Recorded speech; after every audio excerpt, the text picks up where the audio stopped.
Welcome, everyone. Welcome, welcome. As most of you might know, my name is Asanda. I'm one of the co-founders at Khwela. It's great to be back. Been away for 4 months, and for me, this is exciting to be back and actually using words than speaking gibberish. Today with me, I have Silindile, and I want to just also give you a warm welcome in this cold weather to everyone that has decided to show up for themselves today.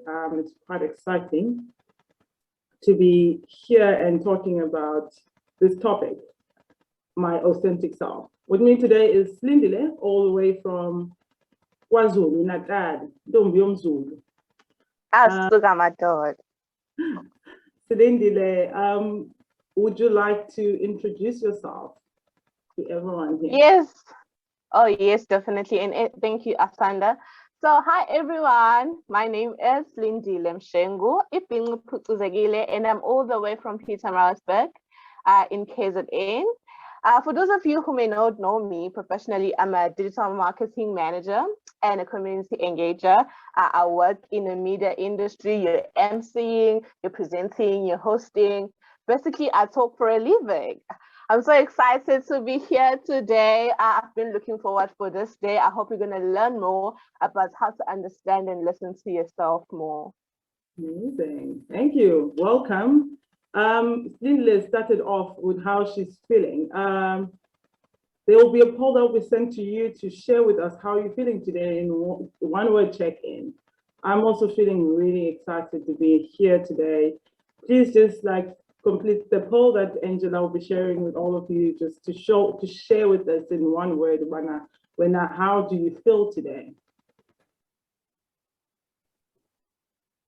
And then we're just gonna see where everyone is. It's always good for us to see how everyone is feeling, like in the beginning, and then to see how everyone is doing at the end of our masterclass, to see if there's anything that has changed, and which is always important for our self-awareness as well. Like, as I'm excited, it's probably gonna be different when we finish with this session.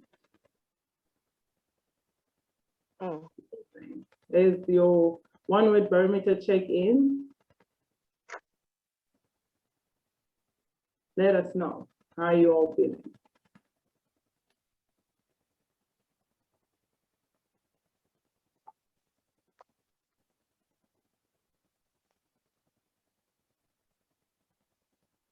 Okay, while everyone is going through the poll and sharing with us how they're feeling today, I'm just gonna quickly introduce us to what to expect today.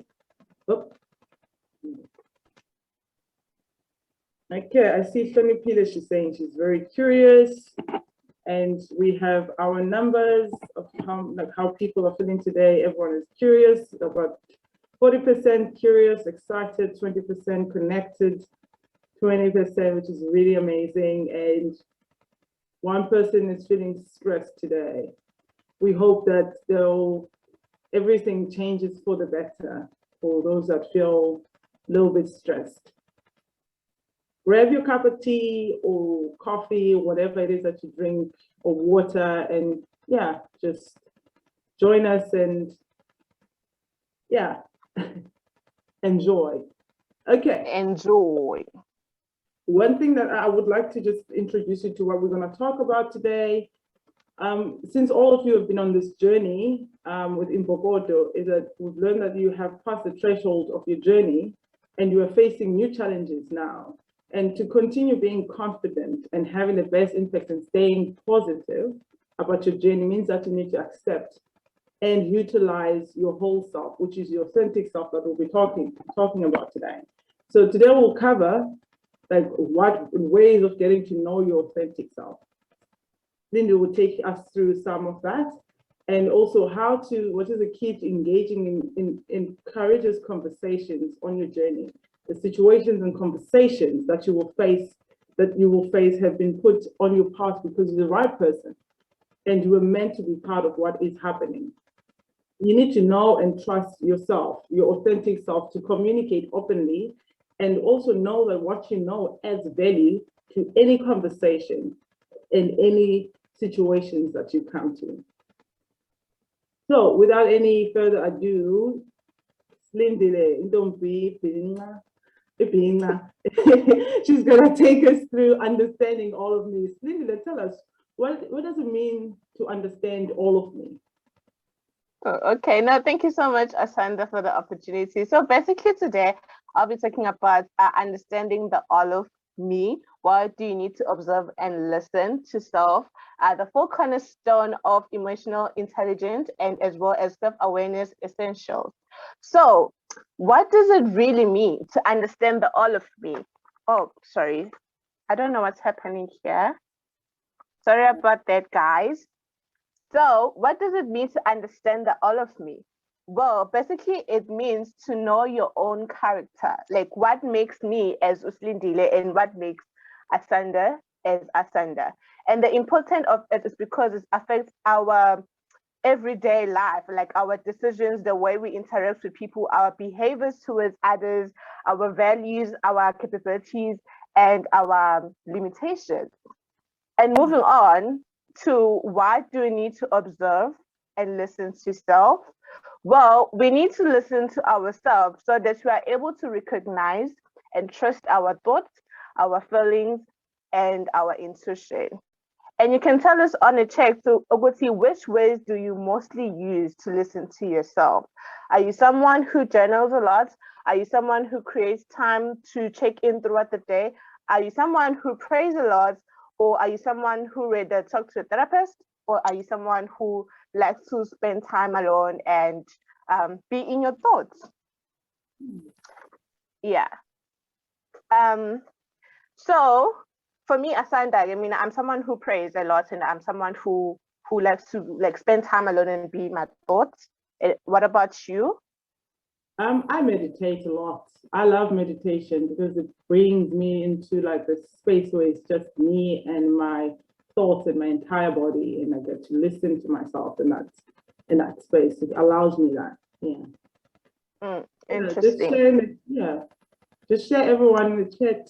How do you listen to yourself? How do you observe yourself? What ways do you use? Also, remember, this is like a safe space for everyone to share with other women that are on here. So whatever you share might help someone else to take that onto themselves as a way to observe or to listen to themselves.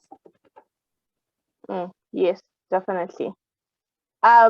Like moving on to what William once said. By the way, William is a former CEO of the international Hanover Insurance Company. He once said that the success of an intervention depends on the interior condition of the intervener, which basically means, Uguti, in order to manage the interior condition, we'll first have to have awareness of it.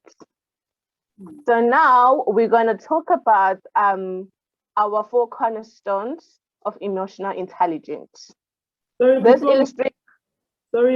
seriously, I think I have some people here that they've shared how they spend time or how they listen to themselves. I think Angela said that she meditates and takes time alone. And then Shoni Peter shared that she prays and sulk a lot.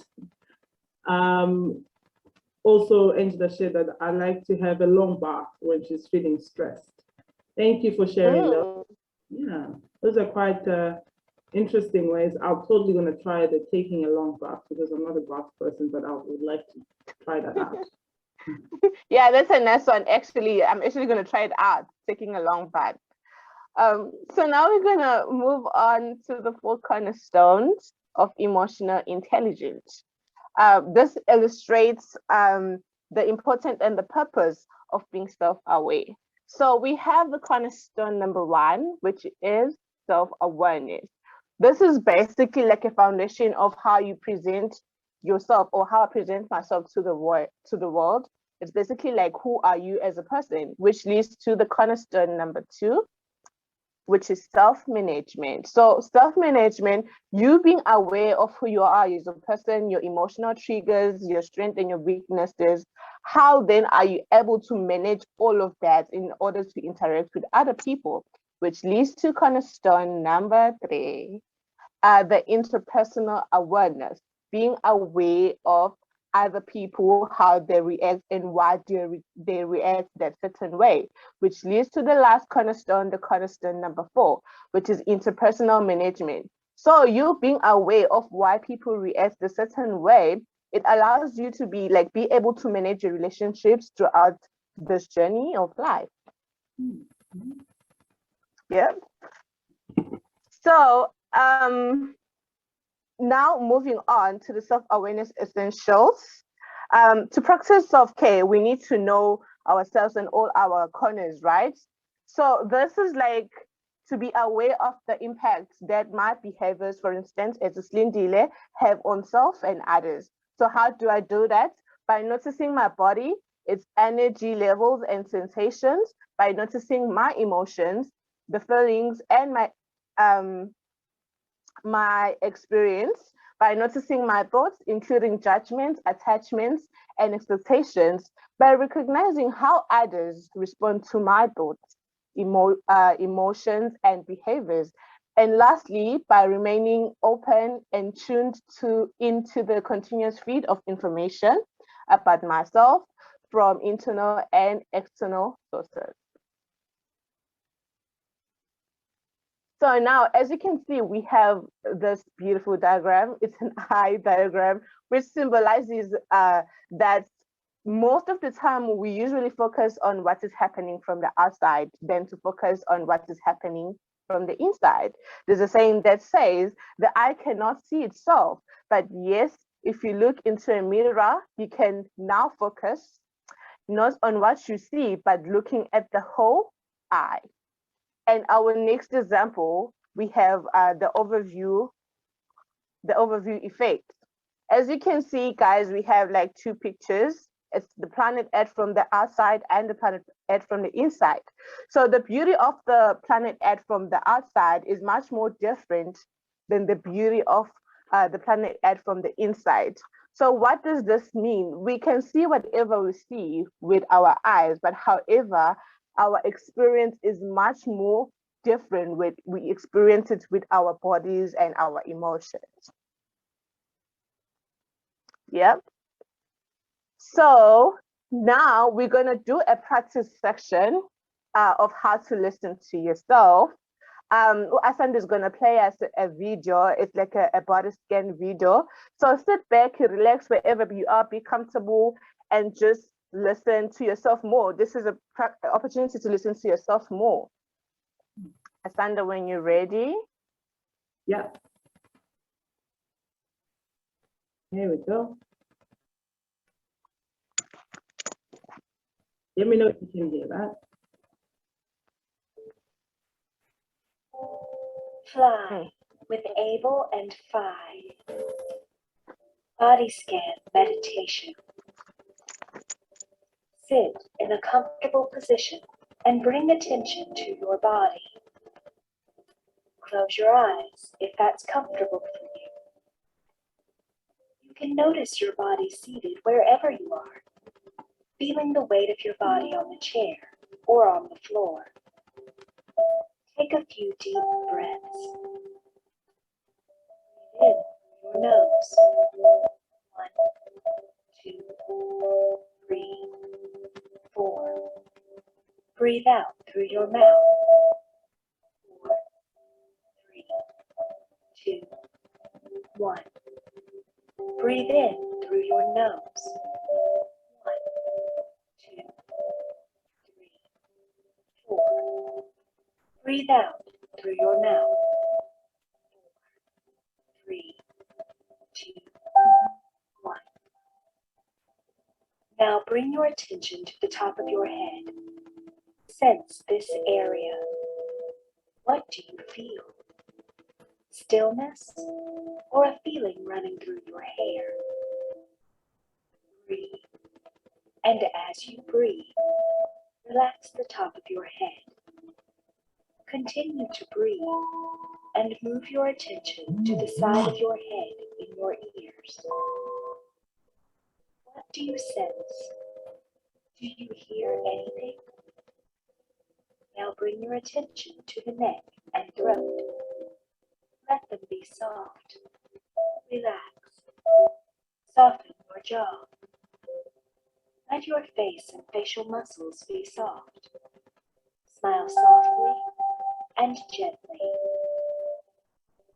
Notice your back against the chair. Bring your attention into your stomach area. If your stomach is tense or tight, let it soften. Take a breath. Notice your hands. Are your hands tense or tight? See if you can allow them to soften. Notice your arms. Feel any sensation in your arms. Let your shoulders be soft. Bring your attention to your legs and your feet. Feel your feet touching the ground and making a connection with it. Now notice your whole body present. Take one more breath. Be aware of your whole body as best you can. Take a breath. And then, when you're ready, you can open your eyes.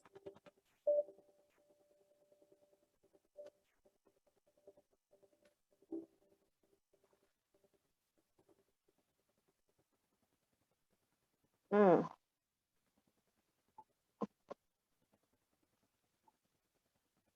You can share with us, guys, how was that experience for you? Like, pop into the chat and tell us how was that experience for you. For me, I was able to recognize I even have like a back pain. I wasn't aware I have a back pain, so now I know. What about you, Asanda? How was the experience? I really loved it, especially with like, I realized that I clench a lot of my jaw. Then when she relax your jaw, I was like, oh yeah, it does need relaxing because I feel it in my eyes when it's really clenched. But it was really amazing. It made me aware of certain things that I do and why sometimes I feel a lot of tension in my body. Nice one. So basically, guys, like the benefits of a body scan is to be aware of your stress levels, your anxiety, and your sleep patterns. It's like being aware of your entire body. So yeah, please do share with us how was your experience. So now we're gonna move on to the thingy, the self-awareness. How does it start? Sorry.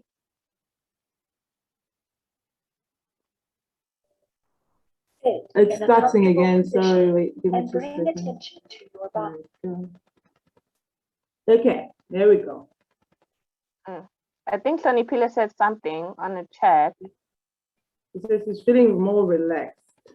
More relaxed. Oh, okay. Thank you, Sonny Pila, for sharing. So, self-awareness, how does it start? It starts by listening to self.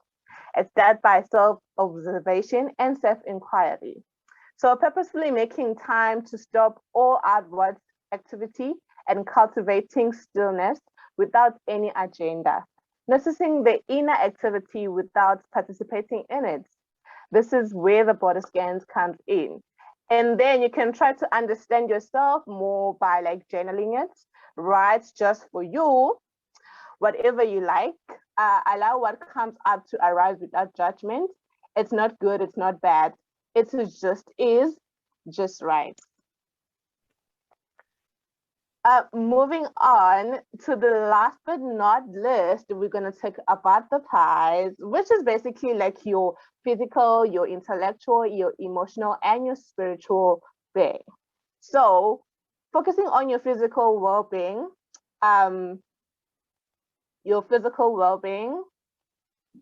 it's like doing a daily check-in with yourself, asking yourself, how are you feeling physically, and are you able to like carry yourself around today? Then your intellectual well-being, it's like checking in with yourself. Where are you intellectually? Are you present? Are you stimulated, or are you learning something? Then your emotional well-being, how are you feeling emotionally? Are you happy? Are you sad? or are you grateful today? Are you able to function today and meet the demands of everyday life? Then lastly, your spiritual well-being. So your spiritual well-being is like having compassion, the capacity to love, forgive, connect, be joyful, and the fulfillment. This is your religious faith, your values, your beliefs, your principles, and your morals. So I hope from what I've just said, you're more aware now of how to read yourself and how to listen to yourself more. So I'm going to pass it over to Asanda, who will take us through the self versus ego. Over to you, Asanda. Thank you. Thank you so much for that insightful. I got to learn more about how to understand myself and also the benefits of the body scan. I really enjoyed that.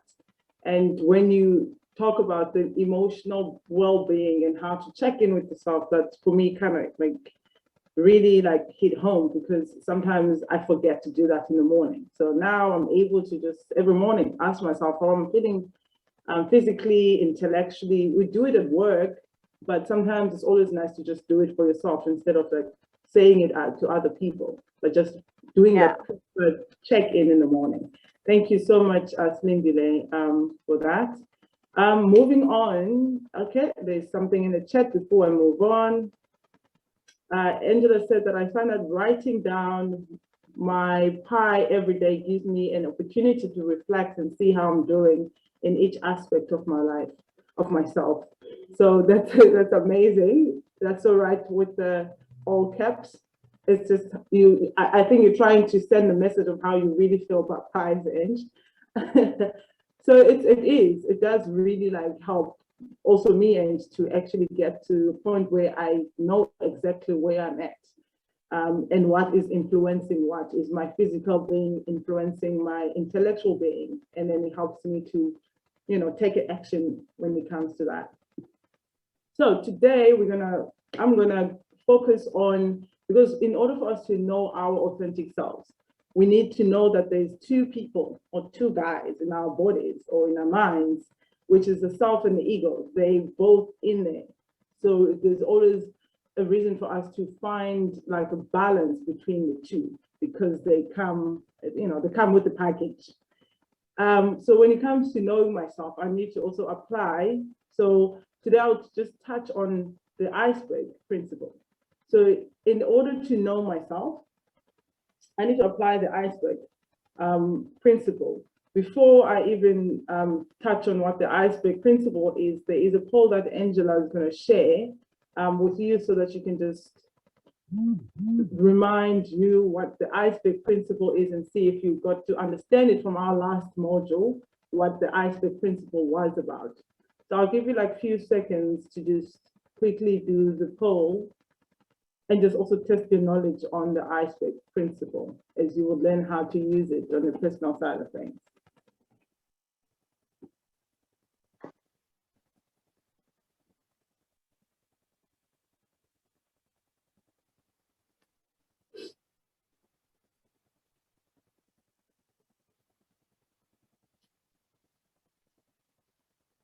Also, remember, there's no wrong or right answer. Just answer what you understand as the iceberg principle from what you learned from module 6. And we're also here to learn.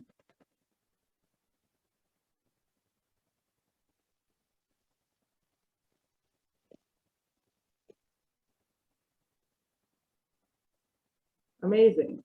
So 100% people, they say they chose the last answer, which is the iceberg principle showed us that when experiencing, okay, the answer is quite long. Okay, showed us that when experiencing problem, we're often looking at the symptoms or actions, but to solve a problem, we need to dig under the water to find the root cause, which is the right answer. Thank you so much, everyone. So going back to that, to the iceberg, the ego versus the self. Oh. Today I'm having technical problems. So when we look at the ego is our false self. It's like the part of ourselves that we choose to show the world. It's who we show outward, I would say. It's the tip of the iceberg. It's not really who we really are. It is what we believe is right and wrong. The future would like everyone to see us as. So in many ways, it's like the mask that we choose to wear. It's the person that we want people to like. And then that's where everything such as our goals, our analysis, plans, actions, and willpower play. That's where they play in our ego, which is just the surface. And then our true self, our truest self lies beneath, where there's quite a lot of work that needs to be done in order for us to actually really know what's under the water. There's a song that says, there must be something in the water that's our true self, that's in the water. The self is all of us. It's all of you as a person, your true self, what you know and don't know. It's like some of the things that you are consciously aware of, and some of them you are subconsciously aware of. Like observation, as Silindile has mentioned earlier on, like it's important to listen whichever way, either through journaling, through meditation, through praying, whatever way, help us to get to know our true self, because it's below the surface. It takes a little bit longer to get down there. Our ego, whereas like our ego just protects us from being vulnerable, but our true self helps us have those debates about ourselves, who we really are, what our fears are, what our habits are, our values, our self-image, our personal beliefs, emotions, and projections. So it kind of helps us get to the point where we know exactly what it is that we want, who we really are, other than the outside world, social media telling us who we should be. So the true self is what you know deep down. It's all those desires that you have, but because society is kind of programmed us to think a certain way, to find that you cannot really become your true self because you might not fit into a group. And when we speak of our true self, the true self is not something that happens automatically. The ego is, because the ego is like something that happens in our brains automatically without us having to work a little bit harder on it. But our true self is something that needs a lot of work. It needs us to take a step back and reflect and look at like where our perceptions come from, where our fears come from, really, like take a spade out and go and dig deeper and find out who the person is. And then understanding our weaknesses and strengths is a choice, something that we choose to do. And when it comes to our true self, we choose to do the work. It's not an easy work.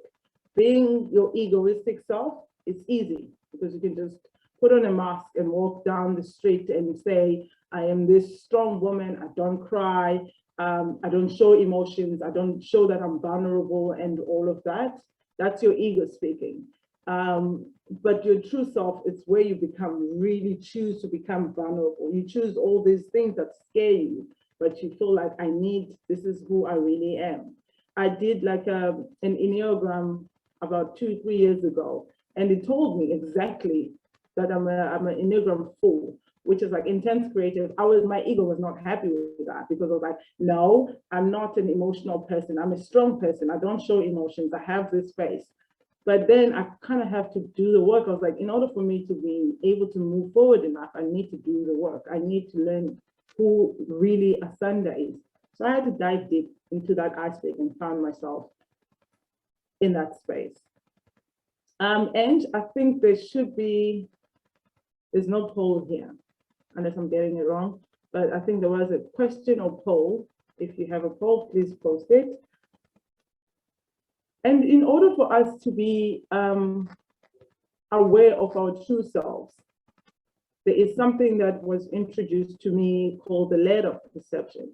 So the ladder of perception is a way to describe an unconscious process that happens inside of all of our minds.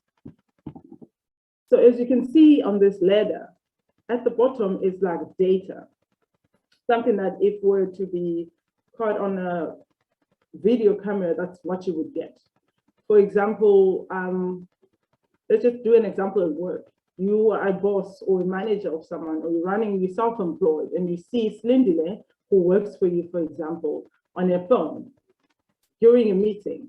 And then in that, you look at that data, and then you don't ask anything to Silindile, but she's on her phone. That's what you see. That's what the camera also like sees, if there was a camera.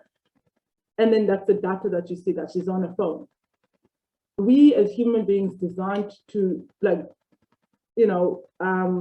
select data quickly from situations without even having to dive deep into what's going on.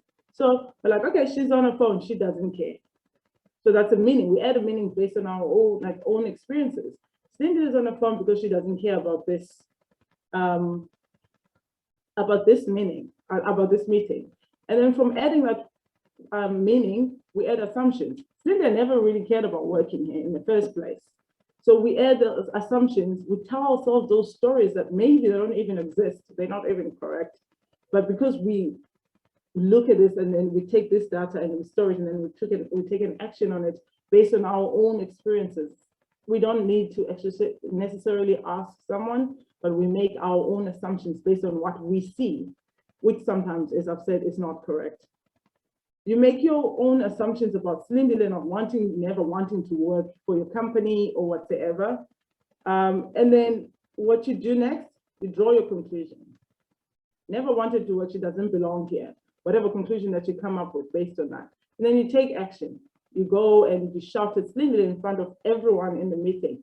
Silindile, you can't just not care about this meeting and be on your phone. So you're using your own assumptions and your conclusions that you've made before you even had a conversation with Silindile. And Silindile says, no, she starts crying. I'm so sorry, I just received the message of my dog got hit by a car, or my boyfriend just dumped me over a text. And then you realize that, no, I shouldn't have made those assumptions that she doesn't belong here. So the letter of inference, it does really reveal that our brains select only a part of a story to focus on, and then we make our assumptions and take actions based on what is often, as I said, incorrect. So the letter of inference is a model that helps us look deeper into ourselves first and see the interplay between ourself and ego.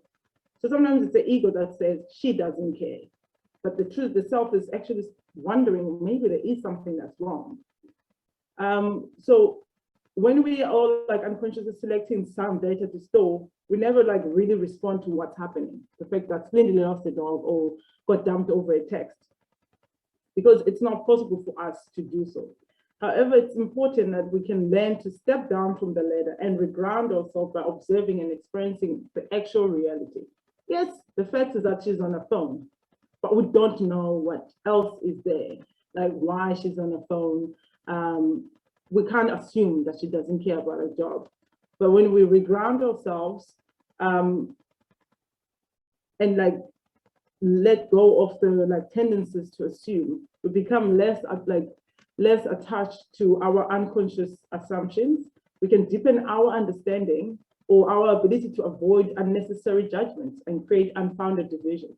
And then we're also able to self-manage and have good interpersonal relationships with other people around us. For example, with also significant others. In a relationship with a boyfriend, you send him a text and he doesn't respond in the next minute. And then those assumptions, as women, we would tend to say, he hasn't answered in 5 minutes, he's cheating on me, or he's gone out with his friends and there's girls around there. So we make these assumptions that they're actually not even correct. Maybe he's playing ping pong with his friends or paintball or soccer, whatever. But there is something else that's going on in our side. But because we always tell ourselves these stories, it makes it harder for us to just take a step back and just reflect. I think there was a poll end on this one asking, can you please post that? There we go. Thank you. Just let us know, how often do you make assumptions about someone else or a situation and you act them right away? It can be with your boyfriend, your family, your friends, your colleagues at work.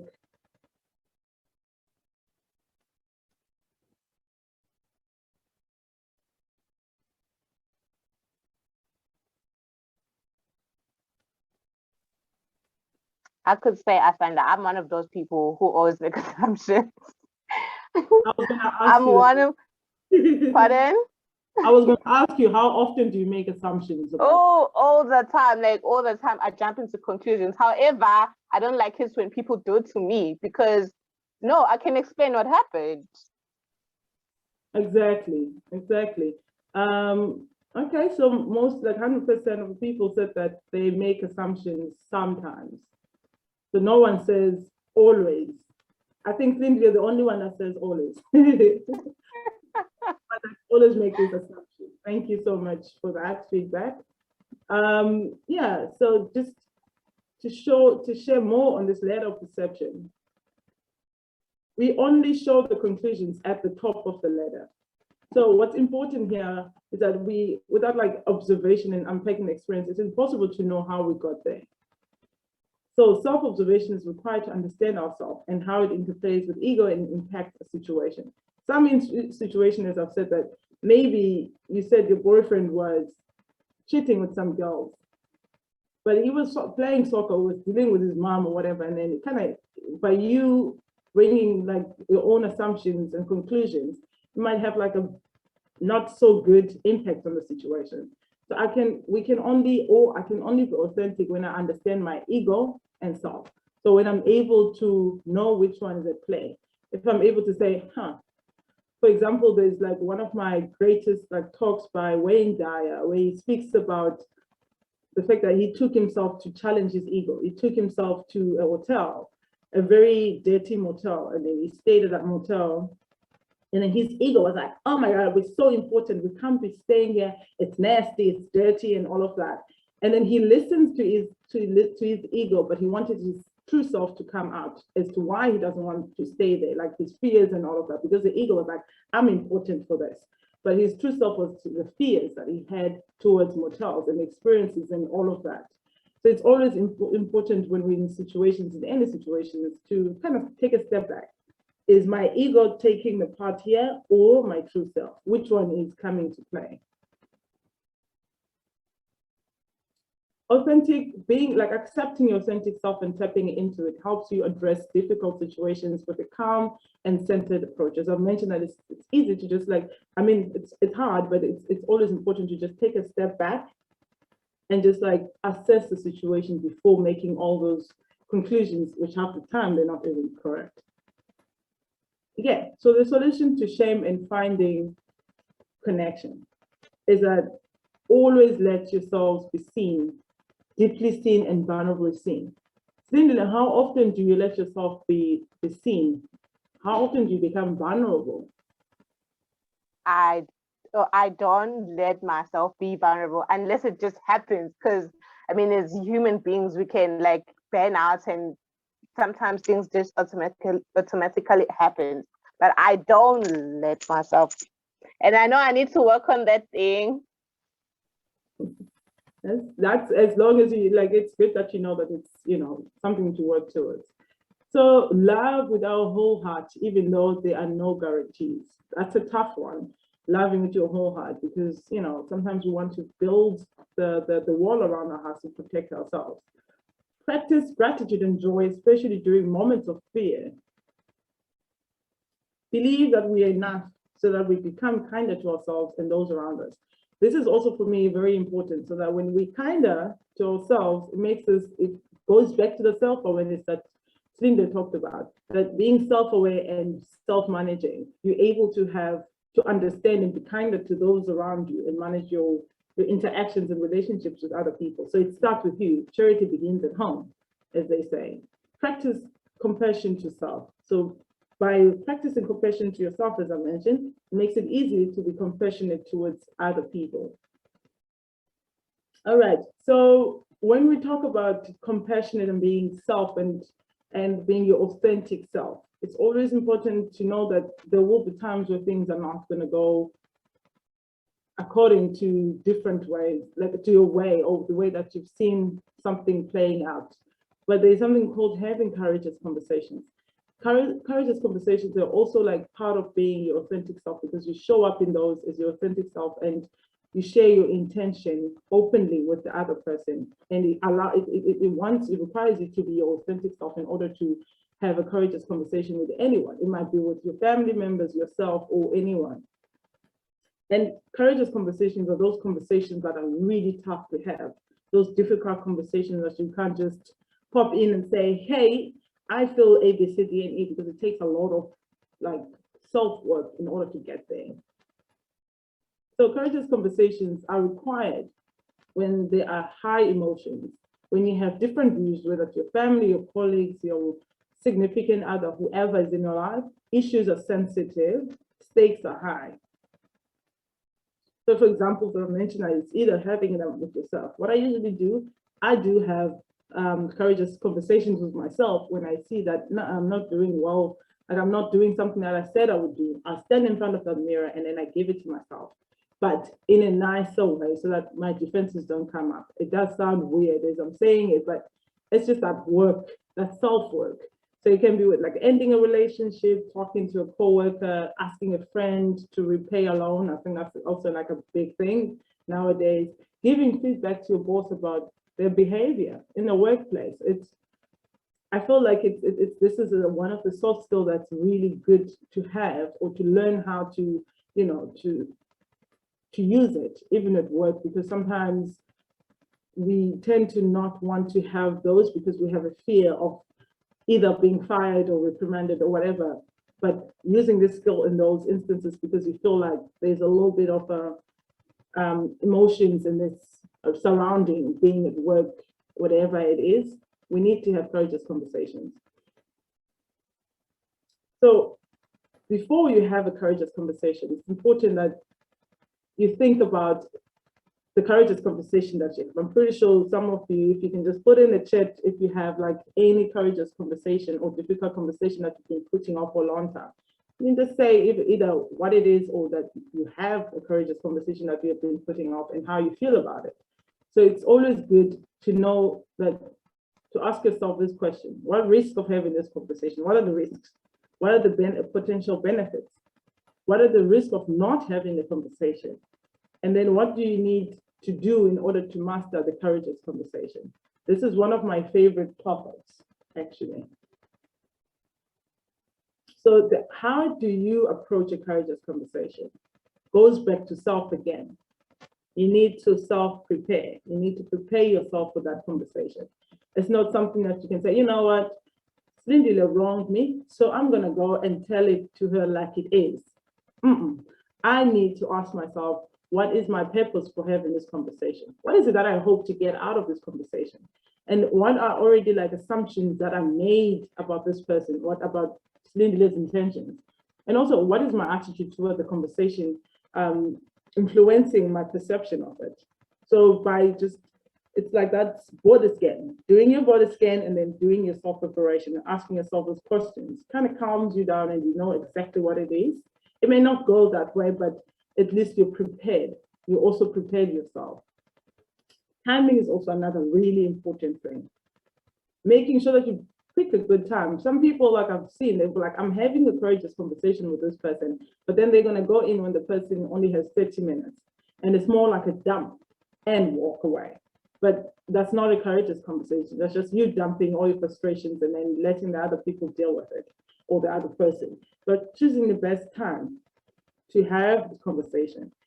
You can take them to a park-in, take them to the park, take them out of the usual place and also your usual place, a neutral place where you can literally have this conversation, and then the person cannot run away when things are kind of getting like heated. Also, as I'm saying, like, you make sure that you have enough time. You don't have 30 minutes and then you can just dump everything and just and leave. Getting started, how do you approach this conversation? So getting started, I've learned that, like, I had this courageous conversation with my stepdad. He is suffering from diabetes, but he wants to eat literally everything that we eat. But his health condition doesn't allow him that. So instead of just saying to him, you are sick, or this is what you need to do about your life, I started by saying, I've been thinking about how your health is not so good, for example. So I said it from an I statement as well. So it's easier to start the conversation with what I've been thinking or what I've been thinking of changing, so that the person pays attention as well. And also using I instead of you. So using I instead of you, when I think most of us have learned that when we say, you make me feel this way, you make me feel unhappy, it's accusatory, and the other person's walls, they just go up because they're like, oh, hell no. I'm gonna take out my guns as well. This is it's going down. But when I own my own feelings and say, I feel this way, then the other person won't argue with my own feelings. They listen because I'm owning how I'm feeling. Another important thing is to share your fears as sharing with this person. Say something like, I'm concerned, like for my stepdad, I told him that I'm concerned that he's going to get weaker or pass away before he meets his grandchildren. So for him, he listened when I said that I am scared that he won't be able to meet his grandchildren by the way he does things. So there's two ways you can have this conversation, a difficult situation.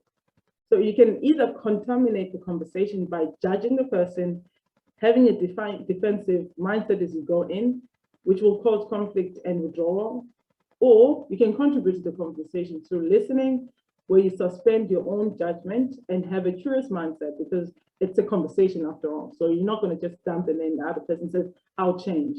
But it's more like hearing their side of the story. Stay engaged. So listen. Silindile and I, we spoke earlier on how you said that when it comes to staying engaged, you're listening to respond, not to understand. So it's important that we listen to understand where the other person is coming from, instead of just like crafting our own defenses. The other person is saying, oh no, you didn't say that. But to actually hear their side of the story and engage and ask open-ended questions instead of just a yes or no, and not wanting to hear what they have to say about this, because it's my conversation, it's our conversation. Active listening. So active listening is very important, because if you jump in every time someone says something you don't like, then it's not a conversation, it's more like an argument. So don't just jump in and disagree every time you feel like you don't agree with someone. Make notes, maybe writing it down. Also, another very important thing that I've learned the hard way is our body language. Body language plays a lot. You might not say stuff, but your entire body says exactly how you feel. You might be sitting there and say, yeah, I'm listening to you, but your arms are closed, or you're rolling your eyes, because I've learned that our brain, it has its brain of its own, where you think that you're actually listening, and then what you're telling your brain without voicing it out, it says, oh, I'm so bored, and then you start rolling your eyes. And the other person notices and they feel like they're not being respected to share their side of the story in this. So the conversation is not the relationship. I mean, it's not about the relationship. It is the relationship. That's what Susan says. Okay, so before we move on, that was like the end of my part of this presentation today, or this masterclass. I see that there's less of chatting in the chat box, or it's just me like going da-da-da. But I would really like to hear, what is it that one thing that you're taking away from what we discussed today? I'll start with you, Slee. What is it that one thing that went straight to your head and like, Well, for me, because I know what type of person I am, like when I'm having any conversation with one of my friends or whoever, like I always have response. However, to me, it's like two sides of the story, because I also want you to understand where I'm coming from. Why did I do what I did? But I also think I need to also work on listening to understand, not listen to react. Yeah. For me, yes. That's really good. How do you listen?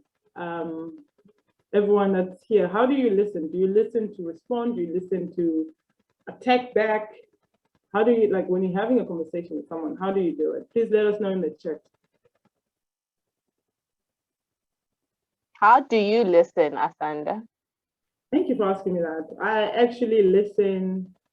It kind of varies, like if I'm having a conversation with someone and I feel like I'm being attacked, like I have this weird thing where I listen like for someone's word, like how they word everything. If I feel like they're saying I did that to them, I'm the cause they're going through that, then whatever comes after that, I don't listen to it, because I'm just listening to respond. But as you say, they're owning their feelings and they're being vulnerable. I love vulnerable people, like vulnerable people. Vulnerability is one of my core values.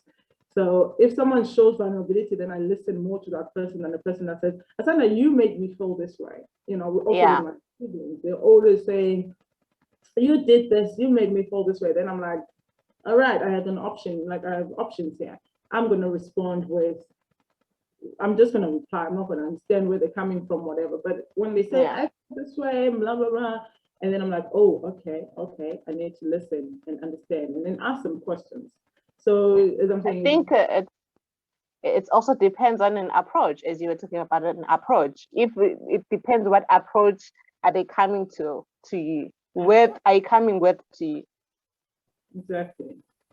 All right, there's like some, Kanenel is like, I've learned how to work on my feelings and how I react to situation. I listen to respond. Okay, thank you, Kanenel, for sharing that. Tiamo is saying, I listen to try and understand, but depending on what is being said, I feel like if I'm being attacked, it changes to wanting to respond immediately, but my face will change according to what's being said. Yeah, the face always does work. I listen and think to respond. That's a new one, Salukila. Thank you for sharing that. I listen and think to respond. So it's like there's quite a lot of processing that you do there. Like you listen and then you think to respond. Which is probably, I think I would need to add that on there as well. Like listen and think to respond, because it helps you actually maybe respond even better. I struggle with my face doesn't lie. Me too, by the way.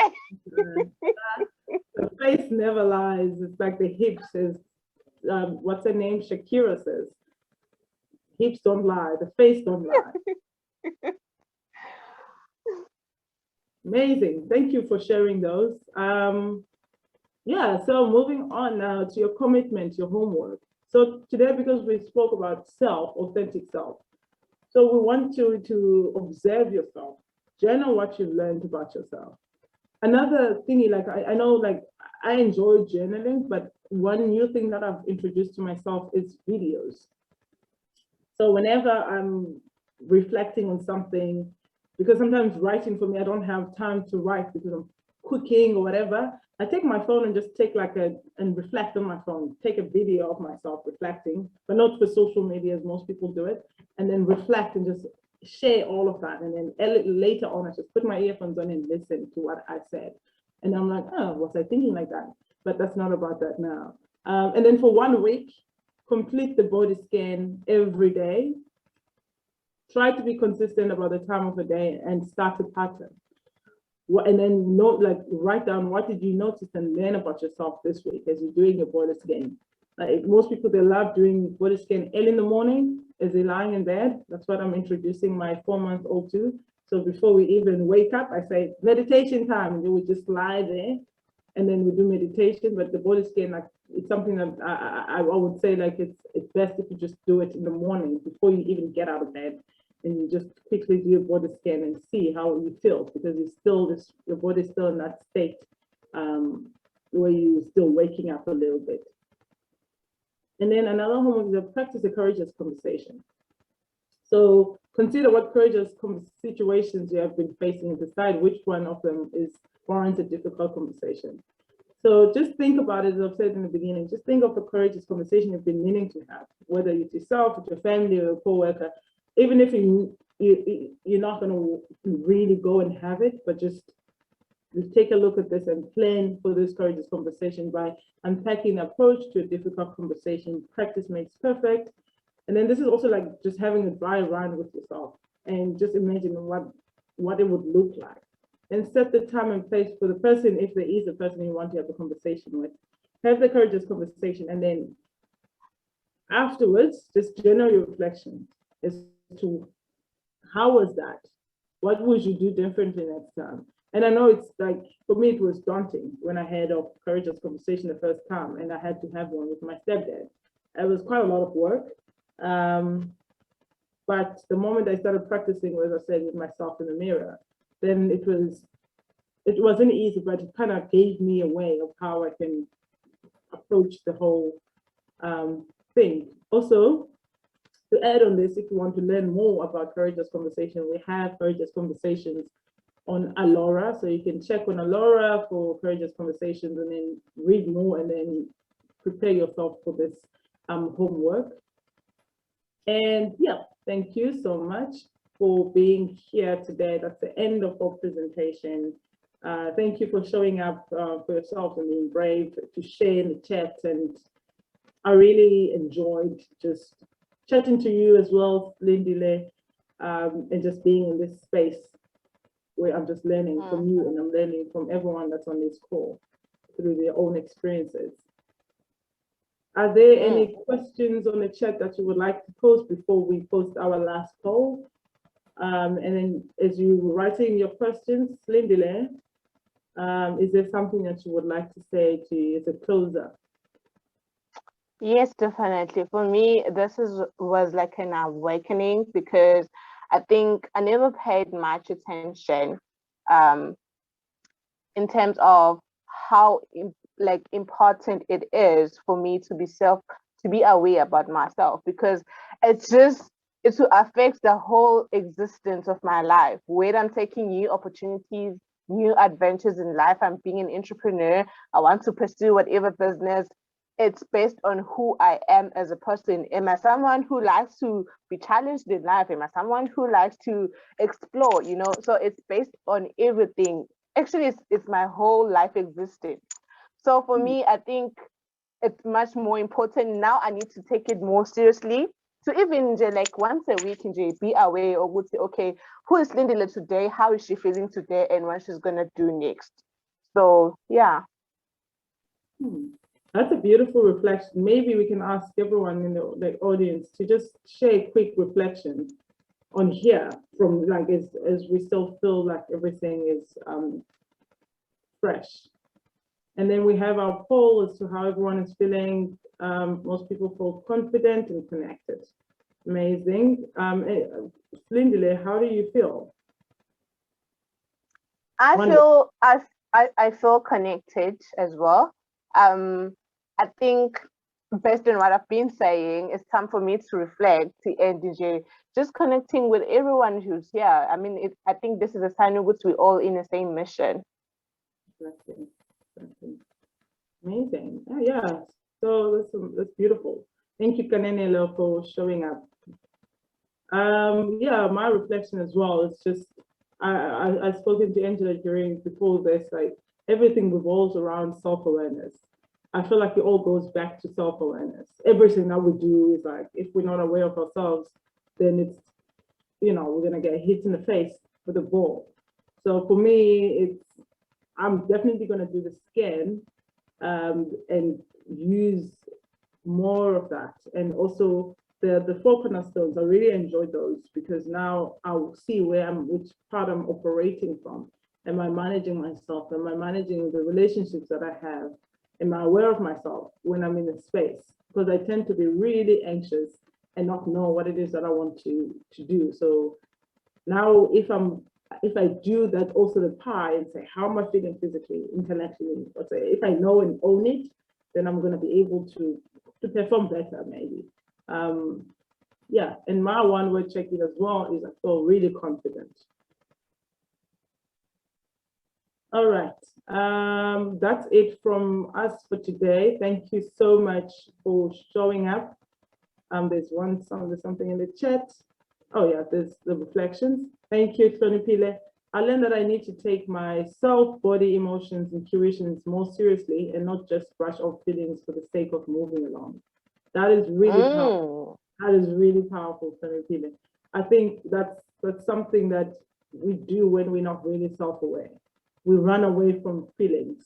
That's another thing that I've learned recently. When we get anxious, when I get anxious, I was always told to go for a walk, but then I come back to the apartment and I still feel anxious because I haven't actually, looked at it, what it is that makes me feel like anxious.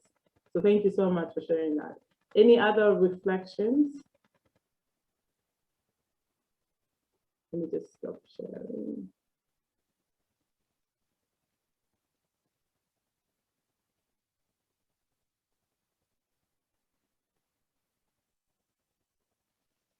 And there's Gananelo. I learned that it's important to take care of myself physically, emotionally, and mentally. Thank you. Thank you, Angela. The class was powerful. I also feel like really empowered by this and hearing your reflections.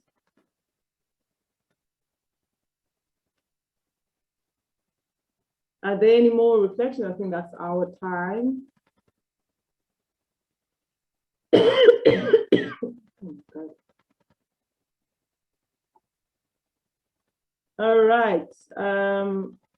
Thank you so much, everyone. It's 1:05. Thank you, Silindile, for showing up, and thank you, everyone, for being here. And then we'll see you in one. My next module, which I'm pretty sure will be super exciting as well. We're going to be learning so much about ourselves. All right. Have a great week. Goodbye. Bye, everyone. Bye, Asanda. Bye, Angela. Bye, everyone. Bye. Thank you, Angela, for everything. Bye. Bye.